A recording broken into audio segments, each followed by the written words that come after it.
दुर्गा सप्तशती 5वां अध्याय। देवताओं द्वारा देवी की स्तुति। महर्षि मेघा ने कहा, पूर्व काल में शुंभ निशुंभ नामक असुरों ने अपने बल के मद से इंद्र का त्रिलोकी का राज्य और यज्ञों के भाग छीन लिए, और वह दोनों इसी प्रकार सूर्य, चंद्रमा, धर्मराज और वरुण के अधिकार भी छीन कर स्वयं ही उनका उपयोग करने लगे। वायु और अग्नि का कार्य भी वही करने लगे, और इसके पश्चात उन्होंने जिन देवताओं का राज्य छिना था उनको अपने अपने स्थान से निकल दिया। इस तरह से अधिकार छीन हुए तथा दैत्यों द्वारा निकाले हुए देवता अपराजिता देवी का स्मरण करने लगे कि देवी ने हमको वर दिया था कि मैं तुम्हारी संपूर्ण विपत्तियों को नष्ट करके रक्षा करूंगी। ऐसा विचार कर सब देवता हिमाचल पर गए और भगवती विष्णु माया की स्तुति करने लगे। देवताओं ने कहा, देवी को नमस्कार है, शिव को नमस्कार है, प्रकृति और भद्रा को नमस्कार है। हम लोग रौद्र, नित्य और गौरी को नमस्कार करते हैं। ज्योत्स्नामयी, चंद्ररूपिणी व सुख रूप देवी को निरंतर नमस्कार है। शरणागतों का कल्याण करने वाली वृद्धि और सिद्धि रूपा देवी को हम बार 2 नमस्कार करते हैं। और नैरती, राजाओं की लक्ष्मी तथा सावर्णी को नमस्कार है। दुर्गा को, दुर्ग स्थलों को पार करने वाली दुर्गा पारा को, सारा सरकारिणी, क्षति कृष्ण और ध्रुम देवी को सदैव नमस्कार है। अत्यंत सौम्य तथा अत्यंत रौद्र रूपा को हम नमस्कार करते हैं। उन्हें हमारा बारंबार प्रणाम है। जगत की आधारभूत कृति देवी को बार बार नमस्कार करते हैं। जिस देवी को प्राणी मात्र विष्णु माया कहते हैं उसको नमस्कार है, उसको नमस्कार है, उसको नमस्कार है। जो देवी संपूर्ण प्राणियों में चेतना कहलाती है उसको नमस्कार है, उसको नमस्कार है, उसको नमस्कार है। जो देवी संपूर्ण प्राणियों में बुद्धि रूप से स्थित है उसको नमस्कार है, उसको नमस्कार है, उसको नमस्कार है। जो देवी संपूर्ण प्राणियों में निद्रा रूप से विराजमान है उसको नमस्कार है, उसको नमस्कार है, उसको नमस्कार है। जो देवी संपूर्ण प्राणियों में क्षुधा रूप से विराजमान है उसको नमस्कार है, उसको नमस्कार है, उसको नमस्कार है। जो देवी संपूर्ण प्राणियों में छाया रूप से स्थित उसको नमस्कार है, उसको नमस्कार है, उसको नमस्कार है। जो देवी सब प्राणियों में शक्ति रूप से स्थित है उसको नमस्कार है, उसको नमस्कार है, उसको नमस्कार है। जो देवी सब प्राणियों में तृष्णा रूप से स्थित है उसको नमस्कार है, उसको नमस्कार है, उसको नमस्कार है। जो देवी सब प्राणियों में शांति रूप से स्थित है उसको नमस्कार है, उसको नमस्कार है, उसको नमस्कार है। जो देवी सब प्राणियों में जाति रूप से स्थित है उसको नमस्कार है, उसको नमस्कार है, उसको नमस्कार है। जो देवी सब प्राणियों में लज्जा रूप से स्थित है उसको नमस्कार है, उसको नमस्कार है, उसको नमस्कार है। जो देवी सब प्राणियों में शांति रूप से स्थित है उसको नमस्कार है, उसको नमस्कार है, उसको नमस्कार है। जो देवी सब प्राणियों में श्रद्धा पसे स्थित है उसको नमस्कार है, उसको नमस्कार है, उसको नमस्कार है। जो देवी सब प्राणियों में कांति रूप से स्थित है उसको नमस्कार है, उसको नमस्कार है, उसको नमस्कार है।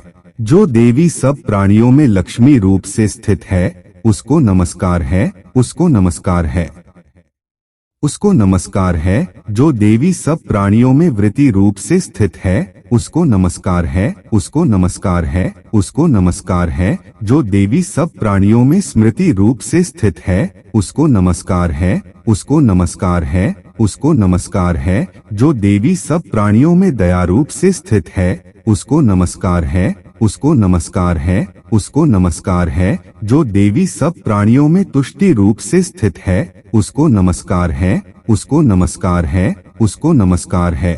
जो देवी सब प्राणियों में मातृ रूप से स्थित है उसको नमस्कार है, उसको नमस्कार है, उसको नमस्कार है। जो देवी सब प्राणियों में भ्रांति रूप से स्थित है उसको नमस्कार है, उसको नमस्कार है, उसको नमस्कार है। जो देवी सब प्राणियों में नित्य व्याप्त रहती है उसको नमस्कार है, उसको नमस्कार है, उसको नमस्कार है।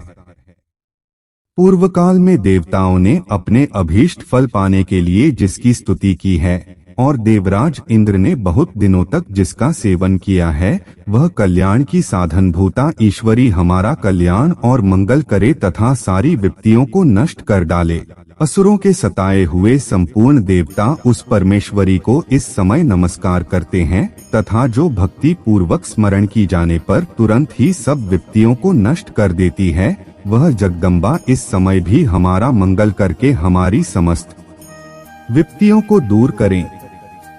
महर्षि मेघा ने कहा, हे राजन, इस प्रकार जब देवता स्तुति कर रही थे तो उसी समय पार्वती देवी गंगा में स्नान करने के लिए आई। तब उनके शरीर से प्रकट होकर शिव देवी बोली, शुंभ दैत्य के द्वारा स्वर्ग से निकले हुए और निशुंभ से हारे हुए यह देवता मेरी ही स्तुति कर रहे हैं। पार्वती के शरीर से अंबिका निकली थी, इसलिए उसको संपूर्ण लोक में कौशिकी कहते हैं। कौशिकी के प्रकट होने के पश्चात पार्वती देवी के शरीर का रंग काला हो गया और वह हिमालय पर रहने वाली कालिका देवी के नाम से प्रसिद्धि हुई। फिर शुंभ और निशुंभ के दूत चंडमुंड वहां आए और उन्होंने परम मनोहर रूप वाली अंबिका देवी को देखा। फिर वह शुंभ के पास जाकर बोले, महाराज, एक अत्यंत सुंदर स्त्री हिमालय को प्रकाशित कर रही है। वैसा रंग रूप आज तक हमने किसी स्त्री में नहीं देखा। हे असुरेश्वर, आप यह पता लगाएं कि वह कौन है और उसका ग्रहण कर लें। वह स्त्री स्त्रियों में रत्न है। वह अपनी कांति से 10 दिशाओं को प्रकाशित करती हुई वहां स्थित है, इसलिए आपको उसका देखना उचित है। हे प्रभु, तीनों लोकों के हाथी, घोड़े और मणि इत्यादि जितने रत्न हैं, वह सब इस समय आपके घर में शोभायमान हैं। हाथियों में रत्न रूप ऐरावत हाथी और उच्चैश्रवा नामक घोड़ा तो आप इंद्र से ले आए हैं। हंसों द्वारा जूता हुआ विमान जो कि ब्रह्मा जी के पास था, अब भी आपके पास है। और यह महापद्म नामक खजाना आपने कुबेर से छीना है। सुमद्र ने आपके सदा खिले हुए फूलों की किंजलिकनी नामक माला दी है। वरुण का कंचन की वर्षा करने वाला छत्र आपके पास है। रथों में श्रेष्ठ प्रजापतिक रथ भी आपके पास ही है। हे दैत्येंद्र, मृत्यु से उत्क्रांतिदा नामक शक्ति भी आपने छीन लिए है और वरुण का पाश भी आपके भ्राता निशुंभ के पास ही है। और समुद्र में पैदा होने वाले सब प्रकार के रत्न भी आपके भ्राता निशुंभ के अधिकार में हैं। और जो अग्नि में न जल सकें, ऐसे 2 वस्त्र भी अग्निदेव ने आपको दिए हैं। हे दैत्यराज, इस प्रकार सारी रत्न रूपी वस्तुएं आप संग्रह कर चुके हैं, तो फिर आप यश कल्याणमयी स्त्रियों में रतन रूप अनुपम स्त्री आप क्यों नहीं ग्रहण करते? महर्षि मेघा बोले, चंड मुंड का यह वचन सुनकर शुंभ ने विचारा कि सुग्रीव को आपन दूत बनाकर देवी के पास भेजा जाए।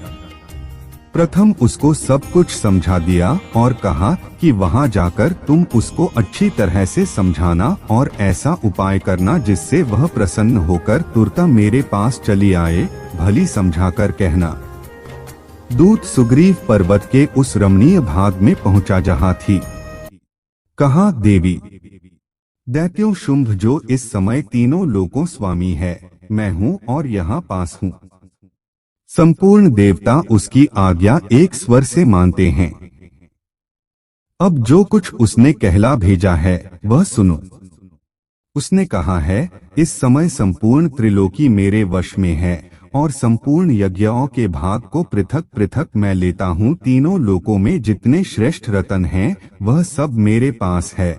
देवराज इंद्र वाहन ऐरावत मेरे पास है जो मैंने उससे छीन लिया है। उच्च श्रवा नामक घोड़ा जो क्षरीसागर मंथन करने से प्रकट हुआ था उसे देवताओं ने मुझे समर्पित किया है।